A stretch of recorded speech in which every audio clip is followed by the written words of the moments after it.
అని సాగర ఘోష కావ్యంలో పరవశించి రాశాను నేను పరమహంస జీవిత చరిత్ర చదివి. ఏం మహానుభావుడు అయ్యా, మేము ఊరికే అన్ని మతాలు సమానం అన్ని మతాలు సమానం అని మాటలు చెబుతున్నాం, కానీ మేము ఏమైనా చేశామా, ఆచరించి చూసామా, సమానం అని చెప్పగలమా? మేము ఆచరించలేదే, నువ్వు ఆచరించి చూపించావు. ముస్లిం మత సాధన చేసినప్పుడు అండి ఆయన ఎలా ఉండేవాడంటే ఆశ్చర్యకరంగా హిందూ విగ్రహాన్ని దగ్గరికి రానిచ్చేవాడు కాదు, అలాగే ఉండేవాడు. వాళ్ళు అలాగే చేస్తారు, చేయని వాళ్ళ ఇష్టం, అది వేషం కాదు, ఒక పట్టుదల అంతే. నేను అది నమ్ముకొని అలాగే చేస్తా. క్రైస్తవ మతం ప్రకారం సాధన చేస్తే సిలువ తప్ప జీసస్ క్రీస్తు తప్ప మరొకటి లేకుండా కనకదుర్గాదేవిని కూడా పక్కనట్టేశాడు. ఆ నెలల్లో ఎంతో ఆయన ఆలయానికి వెళ్ళాలి, ఆశ్చర్యకరంగా కాళికాలయానికి వెళ్ళలేదు, నేను వెళ్ళనన్నాడు. వెళ్ళనంత మాత్రాన అమ్మవారికి ఏం కోపం రాలేదు, ఆవిడేం శపించేది. ఇది మనం ఎలా తీసుకోవాలి అంటే, ఇన్ని మతాలు సమానమైనప్పుడు మన మతంలోనే మనం విభేదం పెట్టుకోవలసింది ఏదైనా ఉందా? వివిధ మతానుయానముల విశ్వమయంబగు దివ్య తేజమును ప్రవిమల దృష్టి కొల్చిన ప్రభావములు ఉరకపోవునా. ప్రపంచంలో ఎన్ని మతాలు ఉన్నాయో అన్ని మతాల పద్ధతుల్లోనూ దీనికి 30 రోజులు, దీనికి 40 రోజులు, దీనికి 21 రోజులు అని మండల దీక్షల్లాగా కేటాయించుకుని ఆచరణ చేసి ప్రచారం చేశాడే మహానుభావుడు. ఆచరణాత్మకంగా ఆ ప్రభావం ఊరికే పోతుందండి, దాని ప్రభావం ఉండదు ఆ దేశం అంతా. ఇవాళ వాట్సాప్లు, ఫేస్బుక్లు, ట్విట్టర్లు ఇవన్నీ ఆ రోజు లేవు, టీవీలు లేవు, రేడియో కూడా లేదు ఆయన కాలంలో కనీసం, కానీ మొత్తం ప్రచారం అయిపోయింది. ఆమోదో నహి కస్తూర్యా శపథేన విభావ్యతే. ఆయన దివ్య తేజోమయమైన శరీరం అక్కడ ప్రకాశిస్తూ ఉంటే అనంతకోటి బ్రహ్మాండాలన్నిటికీ ఆ తేజస్సు వ్యాపించదా? రావలసిన వాడు రాడా? లేదా మొండి పిల్లాడుగా ఉండి సంపంగి చెట్లెక్కి గొడవ చేసిన పెద్ద మనిషి అయిన 12 ఏళ్ల వరకు దేవుడు ఉన్నాడా లేడని కనపండు మండలో ఒక అడిగి బారేశాడు. ఎవడు చెప్పాడు నేను కలకత్తా రైలు ఎక్కాడైనా? ఎవరో చెప్తే వెళ్ళే రకమా? ఎవరో చెప్తే వెళ్ళే రకం. ఈయన చేసిన అల్లరి భరించలేక వాళ్ళ అమ్మగారు ఏంటంటే శివుడిని అడిగింది, కొడుకు కావాలి కొడుకు కావాలని. ఈయన అల్లరి భరించలేక ఆవిడ ఏమంటాడు, శివుడు శివలింగం దగ్గర కూర్చుని కొడుకు కావాలి కొడుకు కావాలంటే నీ దగ్గరుండే బోతప్రాత పిసేచల్లవో దాని కిందికి పంపేవా అందుటే. అంత పెద్ద మనిషి వివేకానందుడు అంత అల్లరి చేశాడు, భరించలేకపోయింది ఆవిడ. కొడుకు కావాలి, ఎందుకు నలుగురు కూతుళ్ళే, కొడుకు కావాలి కొడుకు కావాలంటే నీ దగ్గర ఉన్నవాళ్ళని వాళ్ళకి ఎంతతో వేసేసావు ఖాళీగా ఉన్నవాడిని. చచ్చిపోతున్నాం అల్లరి భరించలేక. అంటే ఆవిడ మొర శివుడు విన్నాడా లేదా? అంత అల్లరి చేసిన వాడిని ఆది గురువుగా జగద్గురువుగా చేశాడా లేదా? భగవత్ ప్రార్థనను మించింది ఏదైనా ఉందా? మనం ఎంతసేపు పిల్లలు చెడిపోతుంటే రకరకాల మార్గాల్లో ఉంటే కౌన్సిలింగ్ ఇప్పిద్దామా? ఎందుకమ్మా 1000 రూపాయలు దండగా? వాడు ముందు సిట్టింగ్ అంటాడు, స్టాండింగ్ అంటే 4 సిట్టింగ్లు అయ్యాక you should change your mind set. అది చేయగలిగితే నీ దగ్గరికి ఎందుకు రావడం? మైండ్ సెట్ చేంజ్ చేసుకోవాలని సెట్ దోశ ఏమన్నా దోశ మీద దోశగడానికి మైండ్ సెట్ చేంజ్ చేసు. ఇది అయ్యాక 4000 అయ్యాక చెప్తాడు, ఆ విషయం ముందే చెప్పినా బాగుండేది. అందుకే ఇక్కడ ఉన్న వాళ్ళకి నేను నిర్భయంగా ధైర్యంగా చెబుతున్నానంటే, మీ పిల్లలతో మీ భార్యలతో మీ భర్తలతో ఎవరితో ఏ సమస్య వచ్చినా చెప్పవలసింది భగవంతుడికి మాత్రమేనమ్మా, మానవ మాత్రులు ఎవరికి చెప్పకండి, అవసరం లేదు. కుటుంబ విషయాలు అసలే బయటెట్టాల్సిన పని లేదు. ఎందుకు వాళ్ళు ఇంకాస్త ప్రచారం చేస్తారు, వాటిని ఏమి తీరేది లేదు దానివల్ల. ఎందుకంటే ఈ కౌన్సిలింగ్లు ఇస్తున్న వాళ్ళ కుటుంబాల్లోనే బోడు సమస్యలు ఉన్నాయి. ఒక పెద్ద కౌన్సిలింగ్ ఇచ్చే ఆయన సైకాలజిస్ట్, పేరు అనవసరం చెప్పకూడదు, కానీ ఏడాది క్రితం హుస్సేన్ సాగర్తో దూకి ఆత్మహత్య చేసుకున్నాడు. ఆయన పెద్ద సైకాలజిస్ట్, ఆయన సైకాలజీ అలా పనిచేసింది. శుభ్రంగా ఆటోలో వస్తూ మధ్యలో ఆపి డ్రైవర్ని ఇంటికి వెళ్ళిపోమని చెప్పి దూకేశాడు. ఈ గ్రంథ పరిజ్ఞానం అనేది సరిపోదండి, ఎప్పుడు అనుభవపూర్వకమైన జ్ఞానం ఉండాల్సిందే. మమ్మల్ని మీరు నమ్ముతారు, కానీ మేమంతా బాగా పుస్తకాలు చదివామమ్మా. మాలో అనుభవపూర్వకంగా చెప్పేవాళ్ళు చాలా తక్కువ. పుస్తకాలు చదువుతారు, కంఠస్థం చేస్తారు, చెబుతారు. దాన్ని ఒక మాటలో చెప్పాలంటే తినడం కక్కడం అంటారు దాన్ని. అదేం వంట పట్టదు అది. ఆ వంట పట్టిన వాడి పరిస్థితి వేరు, వాడి ఇంటి దగ్గర కూడా సాధన అలాగే ఉంటుంది. వాడిది జీవితం అంతా ప్రార్థనే, అతనికి ఒక ప్రవచన సమయం కాదు, జీవితం అంతా ప్రార్థనే. ఆ జీవితం వేరు, ఆ వ్యవహారం వేరు. పరమహంసుడు అటువంటి జీవితం. దాని ప్రభావంతో నరేంద్రులు మానవేంద్రులు మహామహారాజులందరూ, మానవేంద్రనాథరాజ మహామహారాజులందరూ వచ్చి ఆయన కాళ్ళ దగ్గర వాలారు. ఇక్కడే మనకు ఒక అనుమానం వస్తుంది, ఆయన క్రైస్తవ మతంలో ప్రయోగం చేశాడు కదండి, మరి ముస్లిం మతంలో ప్రయోగం చేశాడు కదండి, బౌద్ధ మతం చేశాడు కదండి, అంచేత ఈవేళ మనం మతం మార్పులు జరుగుతూ ఉంటే యథేచ్ఛగా అనుమతించవలసిందేనా, అది మంచిదే అనుకోవలసిందేనా? దానికి సమాధానము మళ్ళీ ఆయనే చెప్పాడు. ఇవి ప్రయోగం మాత్రమే, అంతటా ఉన్న దేవుడు ఒక్కడే. మనుషులు వేరువేరుగా భావిస్తున్నారు తప్పితే అంతటా ఉన్న దేవుడు ఒక్కడే. స్త్రీలందరినీ మనం తల్లులుగా గౌరవించిన మన తల్లి మాత్రమే మనకి తల్లి కదండి, అనుమానం ఏదైనా ఉందా? మన అవసరాలు ఏదైనా ఉంటే చంటి పిల్లాడికి పాలు కావాలన్నా, పెద్ద అయిన తర్వాత ఓదార్పు కావాలన్నా మన తల్లి ఇస్తుందా, పక్కింటి ఆవిడ ఇస్తుందా? అంతే. ప్రపంచంలో ఎన్ని మతాలను మనం గౌరవించినా మనం అనుసరించవలసింది మన సనాతన ధర్మాన్ని, మన హిందూ ధర్మాన్ని. ఎట్టి పరిస్థితుల్లో మతం మార్పిడిని అంగీకరించే సమస్య లేదు. గాంధీ గారు అంతటి వాడు సర్వమతాలు సమానం ఉన్నవాడు తన పెద్ద కొడుకు వేరే మతంలోకి మారాడని వెంటనే గెంటేశాడు, ఇంట్లోంచి తీసిపారేశాడు కుటుంబం నుంచి పెద్ద కొడుకుని స్వయంగా. ఆయన జీవిత చరిత్ర చదువుకోండి. నేను హిందువుని, పక్కా హిందువుని చెప్పాడు గాంధీ. ఇవాళ ఆయన గురించి రకరకాల ప్రచారాలు జరుగుతున్నాయి. నేను పక్కా హిందువునని చెప్పాడు ఆయన. అన్ని మతాలు సమానం అంటే అర్థం ఇష్టం వచ్చినట్టు మారమనా, గంతులేమనా, కోతి గంతులుగా మతాలు సమానం అంటాం. అది చెప్పరా? ఆ నమ్మిన దేవుణ్ణే మనం ఎలా నమ్మాలి అంటే కాళహస్తి శతకంలో దూర్జుడు చెబుతాడు, నిన్ను సేవింపగా ఆపదల్ బడమని, నిత్యోత్సవం బొబ్బని, జనమాతృండనని, మహాత్ముడనని, సంసారమోహంబు పైకొనని, జ్ఞానము గల్గని, గ్రహగతుల్ కుందింపని, మేలు వచ్చిన రాణి అవి నాకు భూషణములో శ్రీకాళహస్తీశ్వర. అంత పట్టుదలగా చెయ్యాలి. ఒక భగవంతుడిని నమ్ముకుని సేవించిన తర్వాత మన దగ్గర ఎన్ని విగ్రహాలైనా ఉండనియండి. మా ఇంట్లో చాలా విగ్రహాలు ఉంటాయి. చెప్పాను కదా, రాముడు ఉన్నాడు, వెంకటేశ్వర ఉన్నాడు, నాకు అమ్మవారు. నా మనస్సే ఎలా మారింది తెలుసా? నేను చిన్నతనంలో శివుడు అంటే బాగా ఇష్టం నాకు ఉండేది. ఉపనయనం కాని రోజుల్లో కూడా నేను శివుడికి అభిషేకం చేసేవాడిని. ఉపనయనం కాకుండా, బ్రాహ్మణ అబ్బాయి ఉపనయనం కాకుండా అభిషేకం చేస్తానంటే ఒప్పుకోరు. కానీ నాకు చేయాలని అనిపించేది, ఆ భక్తి. మా నాన్నగారు ఒప్పుకోలేదు. మా అమ్మ అంది, ఆయన తెలియకుండా చేసుకోరని చెప్పింది. అందుకే అమ్మ అంటే ఇష్టం మనకి.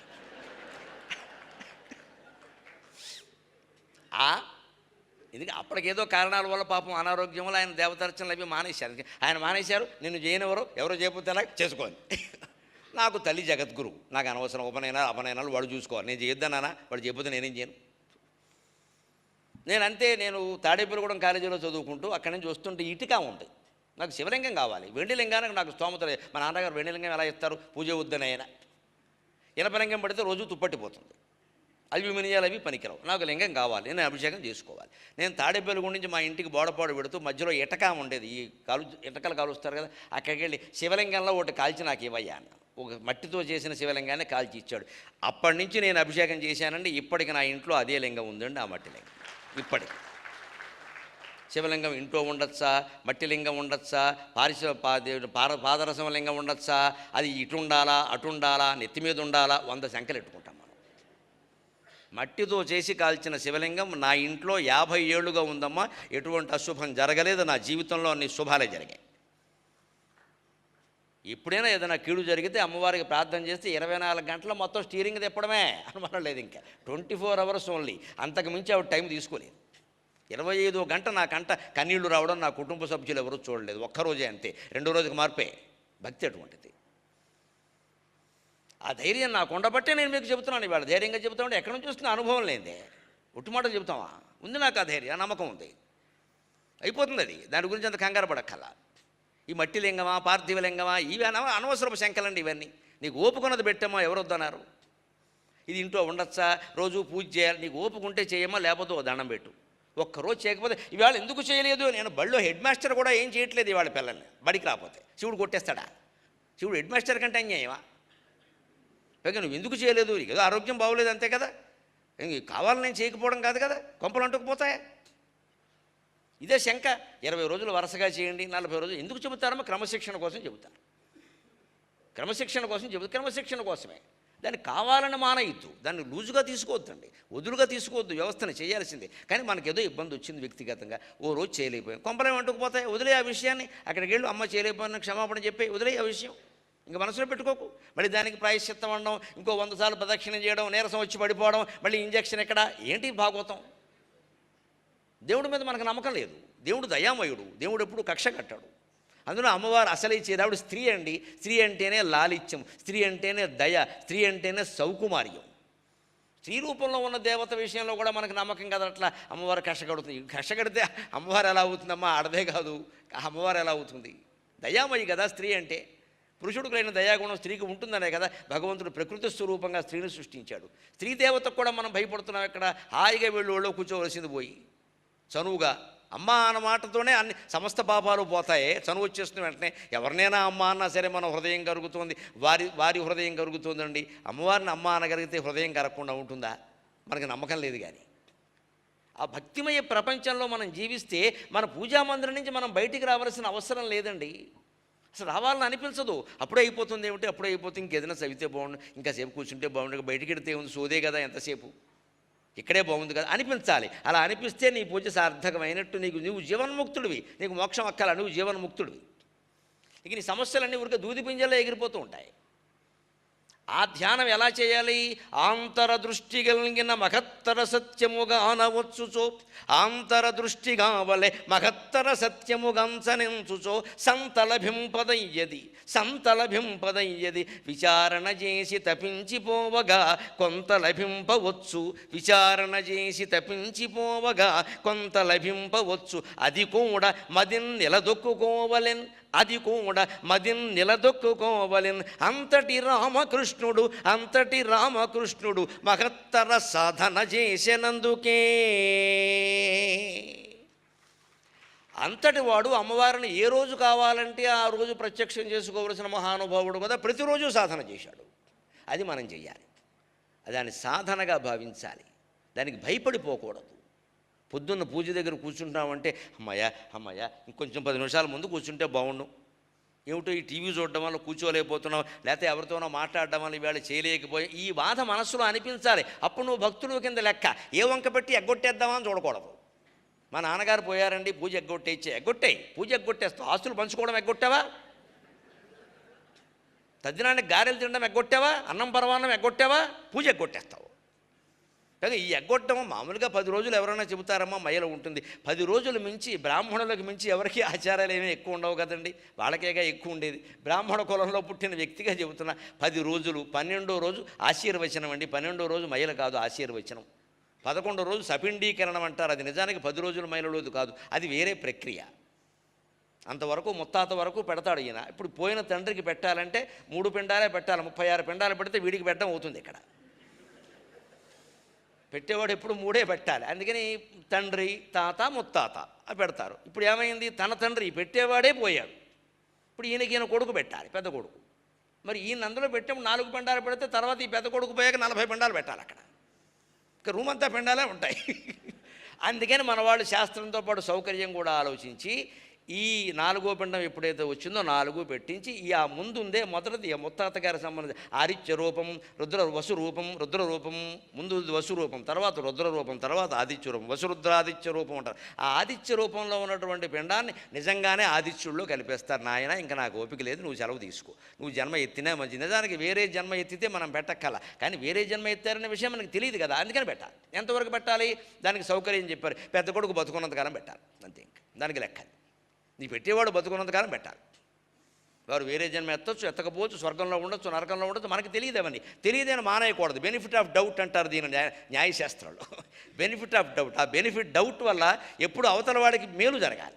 అందుకే నీ డౌట్ వల్ల పితృదేవతలకు మేలు జరగాలి. అందుకని నువ్వు ఉన్నంతకాలం పెట్టు, నువ్వు పోయాక ఏం చేస్తావు? నీకే ఎవడో పెడుతుంటాయి. అందుకని వదిలి. ఇది చాలామందికి సందేహం. ఇది ముడుతుందా అండి, ఇది ముట్ట విధానం అంటే ఇది. అందుకని ఆ రోజు ఏం చేస్తారు? 11వ రోజుని ఈ 3వ కొడుకు ఆదిత్య రూపంలో ఉన్నటువంటి ముత్తాత గారి బాబుతుంది, దాన్ని గాలిలో కలిపేస్తారు. ఇంకా ఆ బాబుని ఇంకా నేను పెట్టలేదు, ఎందుకంటే మరి లైన్లో వచ్చారు ఇంకొకళ్ళు. తాతగారిది పెట్టి, తండ్రిది పెట్టి ఇలా 3 పెడతారు. మొత్తం మీద 3 గోత్రం. పెళ్లిలో గోత్రం చెప్పినా 3, పెళ్లిలో గోత్రం చెప్పినా 3. రఘుమహారాజవర్మణో నప్త్రే అజమహారాజవర్మణ పౌత్రాయ దశరథ మహారాజవర్మణ పుత్రాయ అఖిలాండకోటి బ్రహ్మాండ నాయకాయ దేవాధిదేవాయ శ్రీ మహావిష్ణు స్వరూపాయ శ్రీరామచంద్ర పరబ్రహ్మణే వరాయ అని చెబుతారు ఖచ్చితంగా. నప్త్రే అంటే ముని మనవడు, పౌత్రాయ అంటే మనవడికి, పుత్రాయ అంటే కుమారునికి, ఆ తర్వాత ఆయనకి. మనకి శుభాశుభాల్లో తేడా లేదు, గమనించండి. పెళ్లిలోనూ చదివేది 3 ప్రవరే, పోతే పెట్టేది 3 పిండాలే. శుభాశుభాల మధ్యలో తేడా లేదండి. దాన్ని ఊరికి అశుభమని ఆక్షేపించాల్సిన పనేం లేదండి. సత్యనారాయణ వ్రతం చేసే పురోహితుడికి ఎలా నమస్కారం చేస్తామో గౌరవిస్తామో సంవత్సరికాలు పెట్టేటువంటి పురోహితుడికి కూడా అలాగే గౌరవించాలి. అపరకర్మల వాళ్ళని ఎప్పుడూ అవమానించి మాట్లాడకూడదు. బ్రాహ్మణంలో ఇదో జబ్బు ఉంది ఇక్కడ, ఆ జబ్బు పోవాలి, తప్పది. పైగా వీళ్ళకంటే వాళ్లే ప్రధానం నన్ను అడిగితే. సత్యనారాయణ వ్రతం చేయించడానికి ఇంకోటి దొరుకుతాడు, అపరకర్మకు దొరకడండి. ముఖ్యంగా నువ్వుల దానం బట్టి వాడు దొరకడమా, కానీ పెట్టాలని చెబుతున్నాడు. ఎవడు పుచ్చుకోకపోతే ఎవడికి పెడతావు? ఆ పుచ్చుకునేవాడు పుణ్యాత్ముడు, ఆయన ఎక్కువ గౌరవించాలి. కానీ మన జాతి ఏమిటంటే ఎంతసేపు ఇదే ఆలోచన, వాడు అపరకర్మలు పడతాడు కాబట్టి వాడు చెడ్డవాడు, ఈయన పెళ్లి చేయించాడు కాబట్టి ఈయన గొప్పవాడు. దీన్ని బట్టేనా, చేయించే దాన్ని బట్టే వచ్చేస్తుంది అక్కడ. ఏదైనా కర్మే కదా, కుడి ఎడమ తేడా. అందుకని దాన్ని నిజంగా ఆచరణలో పెడితే అది ఎలా ఉంటుందంటే అంతరధ్యానం అంటారు. అంతరధ్యానంలో ఎందుకు ఇది 11 రోజులు మేలు కదా, అంతే. ఆ 11 అనుమానం ఉంటే ఎవరికైనా చెబుతున్నా. ఆ తర్వాత గుళ్ళోకి హాయిగా వెళ్ళొచ్చు.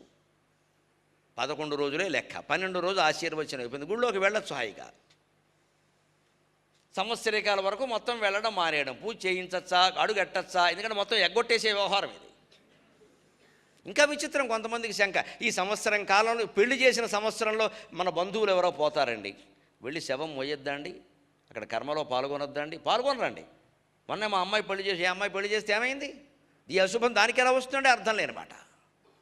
అసలు ఎదుటి మనిషికి సాయం చేయడాన్ని ఎలా ఎగ్గొట్టేద్దామనే మన హృదయం ఆలోచిస్తూ ఉంటే మనకి భగవంతుడు ఎక్కడ దొరుకుతాడండి. సాటి మనిషికి సాయం చేయవా, నీ బంధువులకు సాయం చేయవా, పైగా పోయి దుఃఖంలో ఉన్నారా, అప్పుడు కూడా నువ్వు వెళ్ళి పలకరించవా, నేను ఉన్నానురా నీకు ఎందుకురా, నాకు స్వయంగా మేనమావరాయన నేను మోస్తా అని అనలేవా, ఏ వంక పెట్టి పారిపోదామని చూస్తావా, నువ్వు పెద్ద సిద్ధాంతకర్తవా ఇక్కడ. మన బంధువులకు, మన మిత్రులకు కూడా సాయం చేయలేకపోతున్నాం మనం, పోయిన కష్టంలో ఉన్న వాళ్ళకి. మనమేం చెబుతామంటే నీతులు ఇక్కడ. పోనీ వాళ్ళు ఏమైనా మూర్ఖులా, ఏమైనా తేడా వచ్చిందా మనకి, వాళ్ళకి లేదే. చేయాల్సిన దుఃఖ సమయంలోనే వెళ్ళాలి, శుభ సమయంలో వెళ్ళకపోయినా పర్వాలేదు. ఇదే ఆలోచన చేయాలి. మనతో తగాదా పెట్టుకుని వాళ్ళే రాకుండా చేసుకుంటే వాళ్ళ కర్మ, మనం ఏం చేయలేం దానికి. తిట్టేవాడి ఇంటికి వెళ్ళలేం కదా ఎప్పుడూను. మనతో సంబంధాలు బాగున్నాయి, వెళ్ళాలి, మన బాధ్యత చెయ్యాలి. దీనికి మళ్ళీ శంకలు ఏమిటి, పిల్లాడి పెళ్లి చేసాం, పెళ్లి చేసాం చేస్తే ఏమైంది, పెళ్ళికి లెక్క 16 రోజులు, మైలకి లెక్క 12 రోజులు అయిపోయింది. ఆ 16 రోజులు పర్వాలేదు, మిగిలిన వదిలేయండి. ఇంకా ఈ శంకలే పెట్టు కూర్చుంటున్నాం మనం, అంతే. చేయవలసింది అది కాదు. నిజంగా మనకి విగ్రహారాధన మీద గౌరవం ఉంటే, నమ్మకం ఉంటే, భగవంతుడు మన పూజా మందిరంలో ఉన్నాడు అనుకుంటే, అంతర దృష్టి కావలె మహత్తర సత్యముఖంచనించుచు ఆ విగ్రహంతో ఆగిపోవద్దు. సనాతన ధర్మం అంటే అదే. మన విగ్రహాల దగ్గర ఆగిపోతున్నాం మనం. ఇక వాడి చుట్టూ తిరుగుతూ కూర్చున్న వాడికి ప్రదక్షిణాలు, మహిమలు, మాయలు చాలా పెట్టేస్తున్నాం. ఆయన అక్కడతో ఆగలేదు, ఆయన గొప్పతనం అది. అంతరదృష్టి, అంతర్ముఖ సమారాధ్య బహిర్ముఖ సుదుర్లభ. అంతరదృష్టి పెంచుకున్నాడు ఆయన. లోపలికి చూడు, లోపలికి చూడు, లోపలికి చూడు, ఇంకేముంది. దేహం ప్రాణమపీంద్రియాణ్యపి జలాం బుద్ధిం చ శూన్యం విదుః శ్రీబాలం తయడోపమాస్త్వకమితి భ్రాంత వృషంవాదినః మాయాశక్తి విలాసకల్పిత మహావ్యామోహ సంహారిణే తస్మై శ్రీ గురుమూర్తయే నమ ఇదం శ్రీదక్షిణామూర్తయే. దేహం కాదు, మనస్సు కాదు, ఇంద్రియాలు కాదు, బుద్ధి కాదు, మరి ఏమిటి? అదే అంతరదృష్టి పెడితేనే తెలుసు. నేనెవరు, ఈ విగ్రహం ఏమిటి, నేనేమిటి, దేవుడు ఈ విగ్రహ రూపం ఎందుకు ధరించాడు, నా ఇంట్లో ఒక విగ్రహం ఉంది, పక్కింట్లో కూడా ఒక విగ్రహం ఉంది, అక్కడ దేవుడు ఇక్కడ దేవుడు ఉంటే ఈ మధ్యలో ఎవరున్నారు, దేవుడు లేని చోటు ఎక్కడ, అసలు ఈ ఆలోచన రావాలి. అప్పుడు బ్రహ్మ సమాజం ఏమిటమ్మా, బ్రహ్మదేవుడు దిగొస్తాడు ఎక్కడికి, నీ ఆలోచనకి. ఈ ఇతర వ్యవహారాలు మన్నే అడ్డు పెడతాయి ఇక్కడ. ఏ మతాల వాళ్ళు దీనికి జవాబు చెప్పలేరు, ఒక్క సనాతన ధర్మం తప్ప. ఏకమేవా అద్వితీయం బ్రహ్మ నేక నానా అస్తి కించన. ఒకటే ఉంది అద్వితీయంగా, నా ఇక నానా అస్తి కించన, అనేక రకాలు లేవు. దాన్నే నువ్వు అనేక రకాలుగా భావిస్తున్నావు. భావించడానికి మూలం ఏమిటి? సృష్టి మూలంలోనే భగవంతుడు ఈ సృష్టి ఎలా చేసాడో ఉపనిషత్తుల్లో చెబుతారు. సో అకామయత బహుశ్యాం ప్రజాయేతి. ఆ నిరంజనమైన పదార్థంలో ఒక కోరిక కలిగింది. సో అకామయత, ఆయన కోరేట ఒక కోరిక ఏమిటని? బహుశ్యాం ప్రజాయేతి, నేనే అనేక రూపాలు ధరించాలి అని కోరాట. దానికోసం ఏం చేశాడు? స తపో అతప్యత, గొప్ప తపస్సు చేశాట తనలో తానే. స తపస్తప్త్వా, ఆ తపస్సు కారణంగా ఏం జరిగింది? తస్మాద్వాయ తస్మాదాకాశ సంభూతక ఆకాశాద్వాయు వాయోరగ్ని అగ్నేరాపక అద్భ్య పృథివీ పృథివ్యామోషధయ ఓషధీభ్యో అన్నం అన్నాత్ పురుష సవాయేష పురుషో అన్నరసమయక అని చెప్పారు ఉపనిషత్తులు. సృష్టి ఏర్పడిన విధానం ఇదంతా భగవత్ సంకల్పం, ఒక లీలగా ఏర్పడింది. అది కంగారు పడిపో, కళ అర్థమైతే ఇది అర్థమవుతుంది. కలలో మనం పడుకుని కలగంటుంటే మనమే అనేక రకాలుగా మారలేదా? కలలో కనపడిన మనుషులంతా మనం కాదా? చెట్లు పుట్టలు అన్నీ మనం ధరించిన రూపాలు కదా. ఒక జీవుడు పడుకుని కలగని అనేక రూపాలు ధరించడం నిజమైనప్పుడు శ్రీమన్నారాయణమూర్తి క్షీరసాగరంలో శయనించి ఇంత విశ్వాన్ని కలగంటున్నాడంటే అబద్ధం ఎలా అవుతుందండి? నిజం తప్ప. కల అర్థమైతే ప్రపంచం అర్థమైంది. మనం ఒక క్షణం అర్థమవుతుందండి, ఇలా విన్నప్పుడు అర్థమవుతుందండి. కానీ తర్వాత ఏమంటే కల అంటే అలాగా కడుపు నొప్పి వస్తుంటే అని. కడుపు నొప్పి రావడం కూడా కలేనమ్మా, బెళ్ళ వేసుకోవడం కూడా కలే, వేసుకో. బెళ్ళ కూడా కలే, డాక్టర్ కూడా కలే, బిల్లు ఒక్కటే నిజం, అన్నీ కలే. అన్నీ కలలో భాగంగానే జరుగుతున్నాయి, కంగారు పడిపోక్కర్లేదు. అలాగా ఆ కలలో భాగంగా జరుగుతున్నాయనడానికి రామకృష్ణ పరమహంస జవాబు చెబుతాడు ఖచ్చితంగా. ఇదేమిటండి మన ధర్మంలో ఏకమేవ అద్వితీయం బ్రహ్మ అంటారు, అన్నీ భగవంతుడి రూపాలే అంటారు, అలా ఎలా అవుతాయండి? బాధించేవాడు బాధపడేవాడు అందరూ ఒకటేనా అంటే ఒకటేనయ్యా అన్నాడు. దానికి జవాబు ఎలా చెప్పాడంటే, ఆయన ఒక రాజుగారికి 4 కుమారులు ఉన్నారు, అందరూ రాజకుమారులే కదా. వాళ్ళు బయటకు ఆడుకుందుకు వెళ్ళారు చిన్నపిల్లలు.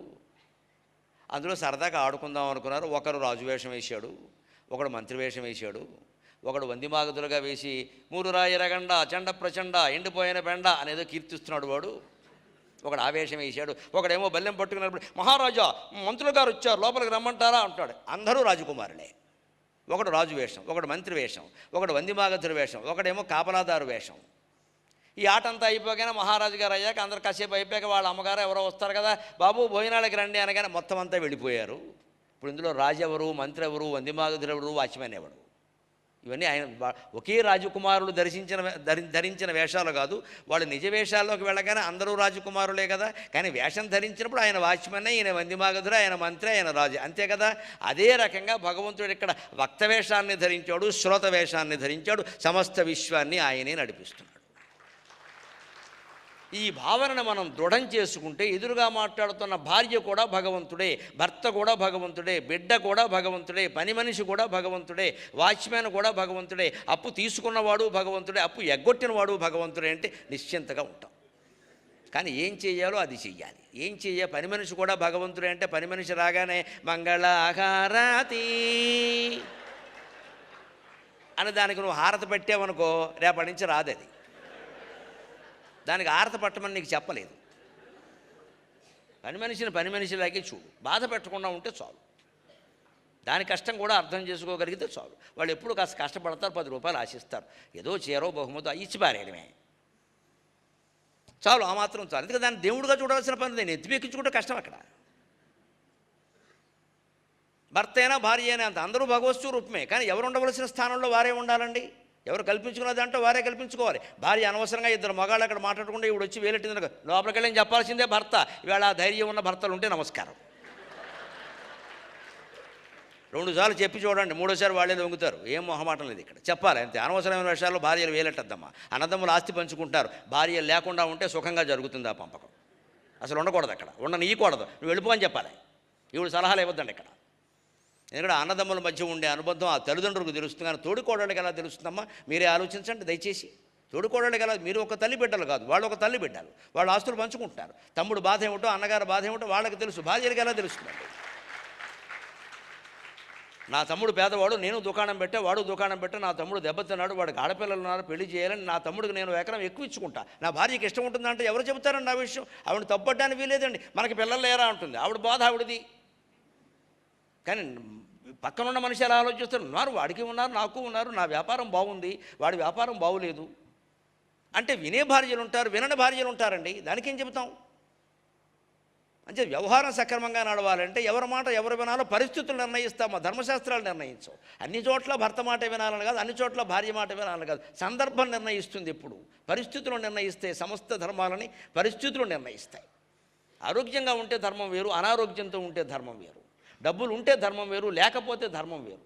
డబ్బులు ఉంటే హాయిగా వైభవంగా మీరు పూజలు క్రతువులు పెళ్ళిళ్ళు చేయడం, లేనప్పుడు కూడా చేస్తానంటే అప్పులు పాలైపోతారు. పరిస్థితులు నిర్ణయిస్తే ధర్మాన్ని ఎప్పుడు కూడా. అలాగే ఆడపిల్లలు ఉంటారు, అక్కడ మగపిల్లలు లేరు. ఆడపిల్లలు వాళ్ళ నాన్నగారు ఆస్తి ఏదో వాళ్ళు పంచుకుంటారు. ఈ తోడేళ్ళు అక్కడ వెళ్ళాల్సిన పనే లేదు, వీళ్ళు మొత్తం సెలబెట్టి ఇంట్లో కూర్చోవలసిందే. ఎందుకంటే వాళ్ళ అప్పచెల్లెళ్ళు, నా అక్కకి దాని చిన్నప్పటి నుంచి పాపం అనారోగ్యం, దానికి ఏదో కాస్త కావాలి, డబ్బులు ఉన్నాయి, నేను బాగానే ఉన్నాను, నేను అని ఈ చెల్లెలకి అక్కగారికి ఎక్కువ ఇవ్వాలని అనిపిస్తున్నాం. ఆవిడే చెబుతుంది తండ్రికి, నాన్న నాకు బంగారం వద్దు, ఉన్నదేదో అక్కకి ఇచ్చేయండి, పెద్ద ఆడపడుచు కదా, మన ఇంట్లో ముందు పుట్టింది అంటే ఆ తండ్రికి ఇవ్వాలనిపిస్తుంది, తల్లికి ఇవ్వాలనిపిస్తుంది, ఈ చెల్లెలకి. మధ్యలో ఈ తోడోళ్ళు ఉన్నాడు కూడా, నువ్వు అడగలేవా, అందుకే మనం ఎలా అయిపోయాం అని మాట్లాడతాడు ఇక్కడ. ఎందుకంటే ఈయనకి కాదు కదా మా తల్లి, ఆవిడ ఈయనకు కాదు కదా. ఆ కడుపు తీపి అనేది వీడికి, ఇతనికి ఎలా తెలుస్తుంది అంటే ఆడపిల్లలకి తెలిసినట్టుగా. వాళ్ళు ఒక తల్లి కడుపున పుట్టారు, వాళ్ళకి తెలుస్తుంది ఆ సామరస్యం, వీళ్ళకి ఎలా తెలుస్తుంది అంటే ఆ అవకాశం వాళ్ళకే. ఇది మీ ఇంట్లో సమస్య కదా, మేనదమ్ములు కూర్చొని పరిష్కరించుకోండి, మేమెందుకు ఇక్కడ. అప్పుడు మానవత్వంతో పరిష్కారం అవుతాయి సమస్యలు. అన్నిట్లోనూ మనం వేలెట్టేసి పెత్తనం చేసేసి మొత్తం మీద చెడ్డ పేరు తెచ్చుకోవడం ఇక్కడ. ఇంత చేస్తే వచ్చేదేమో ఒక 1/4 ఎకరం, 1/2 ఎకరం, 10,000, 20,000 కట్టుకుపోతామా, పట్టుకుపోతామా, వదిలేస్తే అయిపోయాయి. సర్వం భగవత్ స్వరూపం అనంత మాత్రం అందరికీ లోకువమని అర్థం కాదండి. పరమహంస చెప్పిందే ఉదాహరణ. రాజకుమారులే నలుగురైనా 4 వేషాలు వేసినప్పుడు 4 రకాలుగా ఉంటున్నారా లేదా? అలాగే నీ పాత్రను నటిస్తున్నావు గమనించు, అది నటనకి న్యాయం చేయి, పాత్రకి న్యాయం చేయి. బ్రహ్మాండంగా నటించామనే సంతృప్తి మనకి చివరిలో కలిగితే చాలు. అందులో జీవించే ప్రయత్నం చేయకని చెప్పారు. పాత్రలో మనం జీవించేస్తూ ఉంటాం, జీవించకూడదు. జీవించినట్టు కనిపించాలి, జీవించకూడదు. మహానటుడు నాగేశ్వరరావు గారిని దేవదాసు పాత్ర అద్భుతంగా వేశారు కదా, మీకు ఏమైనా అలవాటు ఉందా అని అడిగారు. ఆయన చెప్పాడు, అలా ఉన్నవాడు వెయ్యలేడయ్యా, నేను నటించాను, అందులో నేను అన్ని అలవాట్లు ఉన్నవాటుగా మీకు కనిపించాను తప్పితే నాకేం లేదయ్యా, నిజంగా ఉన్నవాడు వెయ్యలేడు అన్నాడు. ఆయనకి ప్రమాణం ఏమిటంటే ఆ విషయాలు నాకు తెలియవు, కానీ ఆయన నాస్తికుడు. ఆయన చాలాసార్లు చెప్పాడు ఆ విషయం. కానీ భక్తుల పాత్రలు నాగేశ్వరరావు నటించినంత బాగా ఇంకోటి నటించలేదు, తుకారాము కానీ మరొకటి కానీ. అద్భుతం అసలు, అంత భక్తి ఆయనకు ఉందా అనిపిస్తుంది చూస్తే, అంత అద్భుతంగా అసలు. ఆ పాట పాడితే ఘనాఘన సుందర పాడుతుంటే మనకి పాండురంగస్వామి కనపడతాడు, నాగేశ్వరరావు కనపడ్డాడు లేదు, మనకు కనపడతాడు. మరి అంత నటన ఎలా చేయగలిగాడు ఆయన? ఒకసారి నాకు సన్నిహితంగా ఇద్దరం కారులో వెడుతున్నప్పుడు నేనే అడిగాను, నాకు చిన్నప్పటి నుంచి సందేహం ఉందంటే, మీకు తెలియదు ఏముందండి, సహస్రావధానం చేశారు మీరు, మేము నటించినట్టు కనిపిస్తాం సార్, మేము జీవించినట్టు కనిపిస్తాం సార్, మేము అందులో జీవించమని చెప్పాడు. అది నటన రహస్యం. ఇది జీవితానికి అన్వయించుకున్నాను నేను. రామకృష్ణ పరమహంస చరిత్ర చదివాక, నాగేశ్వరరావు గారు నటనకు అన్వయించిందని మనం జీవితానికి అన్వయించుకోవాలి. జీవించినట్టు కనపడాలి. నటించడమేనమ్మా జరిగేది, అభినయమే. అనుభవం ఉండదు. అనుభవం ఉంది అంటే దుఃఖం ఖాయం. ఇవాళ ఒక అనుభవం మంచిది, రేపు ఇంకో అనుభవం చెడ్డది. అనుభవం స్థాయికి దేన్ని వెళ్ళనివ్వద్దు, జార్చేయవలసిందే. జార్చేయి. ఆవాలు మంచివో కాదో చూడడానికి ఏం చేస్తారంటే ఆడవాళ్ళు పూర్వం ఇలా చాట ఒకటి పెట్టుకుని పైనుంచి పోస్తారు ఆవాలు, సరిగ్గా సన్నగా పోస్తారు పీట మీద. పీట పెట్టి గోడకి పీట మించి ఆవాలు పోస్తారు.